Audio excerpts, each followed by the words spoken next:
Good morning बच्चों। सो आज हम पढ़ने वाले हैं बच्चों सेल थ्योरी। आज हमारा पहला टॉपिक क्या है? सेल थ्योरी है बच्चों। तो जैसा कि आप सभी लोग जानते होंगे कि cell theory was proposed by Schleiden and Schwann. तो हमारा पहला टॉपिक क्या है? Cell theory. Okay, cell theory. Okay, so बच्चों फर्स्ट टॉपिक हमारा क्या है? सेल थ्योरी है। जैसा आप लोग जानते होंगे सेल थ्योरी पहली बार किसने दिया था? शेल्डन एंड श्वान ने। दो साइंटिस्ट थे, एक का नाम था एमजे शेल्डन,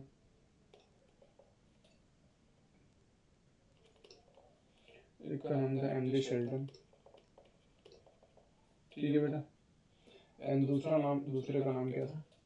टी श्वान, ठीक है। दो साइंटिस्ट है, एमजे शेल्डन एंड टी श्वान, ठीक है। तो इन दोनों ने पहली बार सेल थ्योरी दी, और सेल थ्योरी उन्होंने प्रपोज कब की थी? 1838, या हम कह सकते हैं 1839 में, ठीक है। इन दोनों ने मिलकर सेल थ्योरी दिया और बोला, कब दिया था? 1838 से 1839 के बीच, ठीक है। जो शेल्डन थे वो एक्चुअली में बॉटनिस्ट थे, ठीक है। Sheldon was a botanist, means he was studying on the plants, ठीक है। एंड श्वान was zoologist, he was study on the animals, ठीक है बेटा। तो शेल्डन एंड श्वान दो साइंटिस्ट जिन्होंने सेल थ्योरी दी, ठीक है। सेल थ्योरी का पहला पॉइंट ये बोलता है कि जितने भी लिविंग ऑर्गेनिजम्स हैं, all living organisms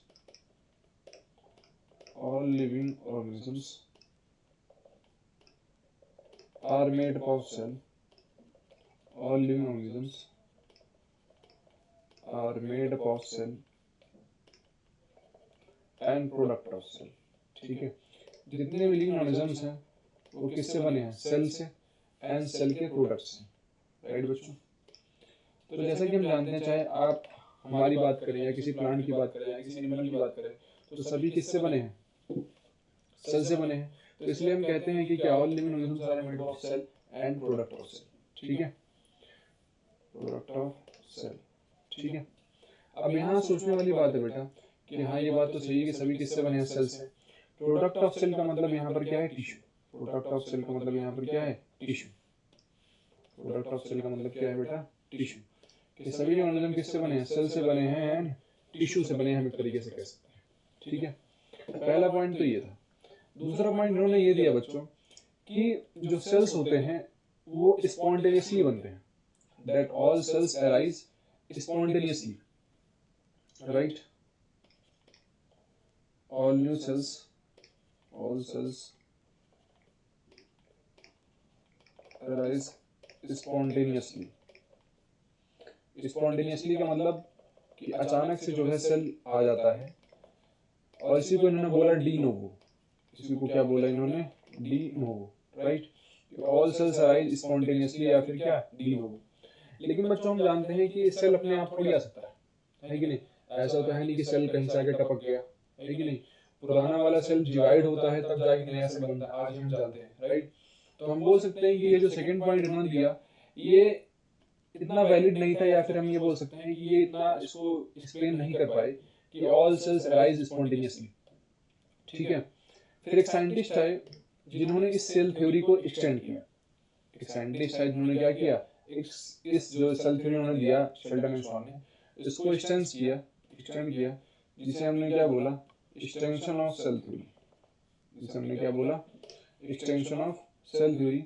मतलब इन्होंने क्या किया? सेल थ्योरी को एक्सटेंड कर दिया,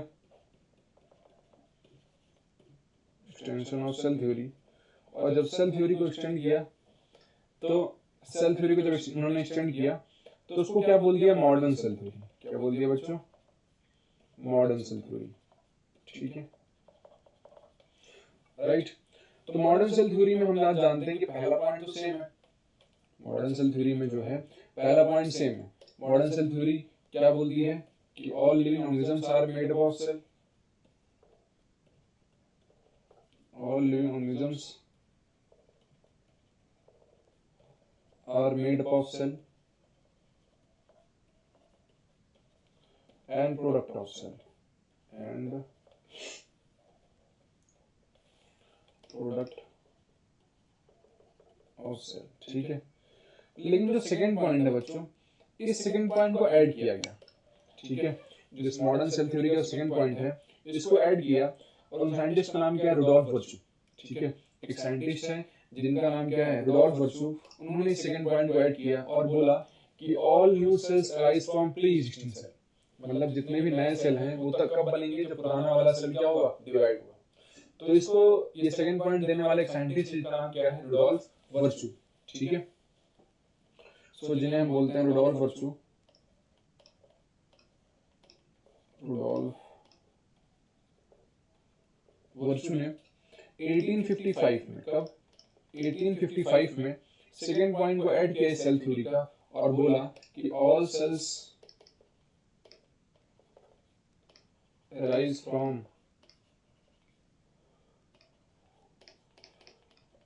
प्री एग्जिस्टिंग सेल।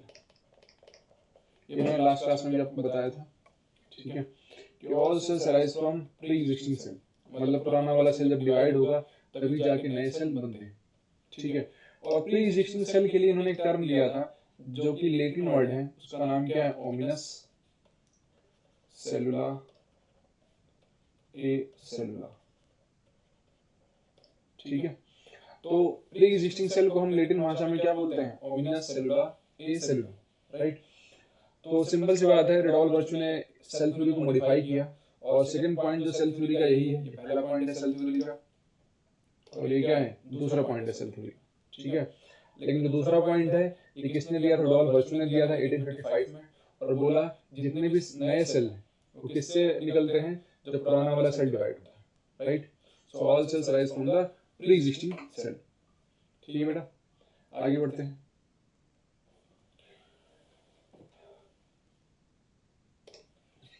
ठीक है। अब बात करते हैं size and shape of cell, ठीक है, size and shape of cell पे बात करते हैं थोड़ा, ठीक है बेटा।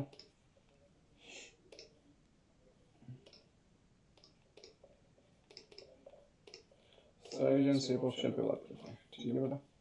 अब ये कुछ फैक्ट्स हैं, इन्हें हमें याद करना है बेटा। पहला फैक्ट क्या है कि लार्जेस्ट सेल की बात करते हैं, इसकी बात करते हैं लार्जेस्ट सेल की। तो लार्जेस्ट सेल अगर बात की जाए इन एनिमल्स, अगर एनिमल्स में आप वो बात कर रहे हैं, ठीक है, तो लार्जेस्ट सेल है एनिमल्स के अंदर बेटा ऑस्ट्रिच का एग है, क्या है, ऑस्ट्रिच का एग, ठीक है। अगर आपसे कोई पूछे लार्जेस्ट सेल क्या है, तो ऑस्ट्रिच का एग है, वो भी किसके अंदर, एनिमल्स के अंदर, और इसका डायमीटर कितना होता है, 15 सेंटीमीटर इन डायमीटर, ठीक है। इसका डायमीटर आप देख सकते हैं कितना है, 15 सेंटीमीटर के आसपास। तो लार्जेस्ट सेल क्या है, एनिमल्स के अंदर है, ऑस्ट्रिच का एग, ठीक है। अगर यही चीज आपसे पूछे प्लांट्स के अंदर, प्लांट्स अगर बात करें, किसके अंदर बात करें, इन प्लांट्स, तो प्लांट्स के अंदर एक सेल होता है जिसका नाम क्या है, एसिटाबुलेरिया, जिसका नाम क्या है, एसिटाबुलेरिया, एसिटाबुलेरिया, ठीक है। एसिटाबुलेरिया जो है इसकी लंबाई तकरीबन 6 से 10 सेंटीमीटर होती है, ठीक है। जैसे कि आप देख रहे हैं इसका जो डायमीटर वो कितना है, तकरीबन 6 से 10 सेंटीमीटर का है। तो ये प्लांट सेल है, एक सेल समझ रहे हो कितना है, ये बेसिकली 6 से 10 सेंटीमीटर, एसिटाबुलेरिया, ठीक है। अब अगला जो फैक्ट है लॉन्गेस्ट सेल की बात करते हैं, इसकी लॉन्गेस्ट, अभी तक तो हमने देखा भाई ये लार्जेस्ट, अब बात करते हैं लॉन्गेस्ट की। तो लॉन्गेस्ट की अगर बात करोगे तो एनिमल सेल्स के अंदर, इन एनिमल्स क्या होता है, नर्व सेल होता है, क्या होता है, नर्व सेल। और इस नर्व सेल की जो लंबाई है कितनी है, अप टू 1 मीटर, कितनी है बेटा, अप टू 1 मीटर। तो हमारे अंदर जो न्यूरॉन्स होते हैं उनकी लंबाई तकरीबन 1 मीटर तक जा सकती है, ठीक है। और अगर इन प्लांट्स की बात करें तो उसके अंदर क्या होते हैं, फाइबर्स, आपने पढ़ा होगा फाइबर्स, ठीक है।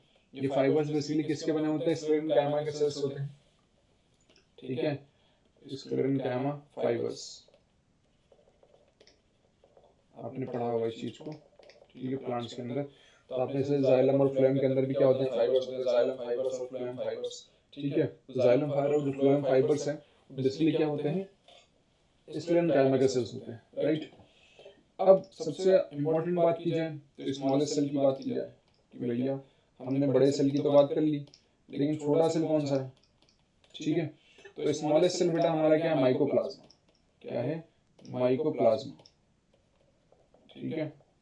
ये एक्चुअली में एक बैक्टीरिया है, इसका दूसरा नाम क्या है, पीपीएलओ। इसी का दूसरा नाम क्या है, पीपीएलओ। इसकी फुल फॉर्म जो इंपॉर्टेंट है बेटा, फुल फॉर्म इसकी क्या है, pleuro pneumonia like organisms. Pleuro pneumonia like organisms, pleuro pneumonia like organisms, ठीक है बेटा।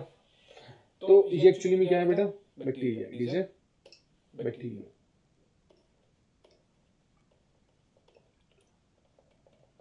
ओके, सो अभी हमने क्या देख लिया, लार्जेस्ट सेल देख लिया। लार्जेस्ट सेल किसका है, एनिमल्स का है, जो कि ऑस्ट्रिचोइड है। प्लांट्स के अंदर एसिटाबुलेरिया है, ठीक है, जिसका डायमीटर अप्रोक्सीमेटली 6 to 10 सेंटीमीटर है। लॉन्गेस्ट सेल बात की जाए तो एनिमल्स के अंदर न्यूरॉन है। प्लांट्स की बात की जाए तो फाइबर है। और स्मॉलेस्ट सेल क्या है, बैक्टीरिया, जिसका नाम क्या है, माइकोप्लाज्मा या फिर पीपीएल, ठीक है। ये तो हमारा ये कुछ फैक्ट्स हो गए, ठीक है बेटा। अब बात कर लेते हैं शेप ऑफ सेल, ठीक है। तो क्या हो गया, साइज के बेसिस पे हो गया। अब बात कर लेते हैं किस पे, शेप ऑफ सेल। और अगर इसकी, अगर आप इस बैक्टीरिया के अगर आप लोग डायमीटर जानना चाहते हो तो ये कितना होता है, 0.1 से 0.5 माइक्रोमीटर। कितना होता है, 0.1 से 0.5 माइक्रोमीटर, ठीक है। तो एज यू कैन सी काफी छोटा है, ओके। सो अगला टॉपिक क्या है, शेप ऑफ सेल, ठीक है। तो size and shape of cell की बात करें बेटा, तो जो सेल, अलग अलग जो सेल होते हैं उनकी शेप भी क्या होती है, अलग होती है, ठीक है। जैसे WBC आपको दिख रहा है, WBC कैसा दिख रहा है आपको, स्फेरिकल, जैसे ये कैसा है, स्फेरिकल है, ठीक है। RBC आपको दिख रहा है, रेड ब्लड सेल, इसकी शेप कैसी होती है, डिस्कॉइड शेप होती है। कैसी होती है, डिस्कॉइडल, ठीक है। बोन सेल, ठीक है बेटा, बोन सेल कैसे दिख रहा है आपको, इलोंगेटेड है ये। बोन सेल्स क्या है, बेसिकली इलोंगेटेड, या फिर बोल सकते हैं कि स्पिंडल शेप, ठीक है। स्पिंडल शेप है बोन सेल्स की, ठीक है।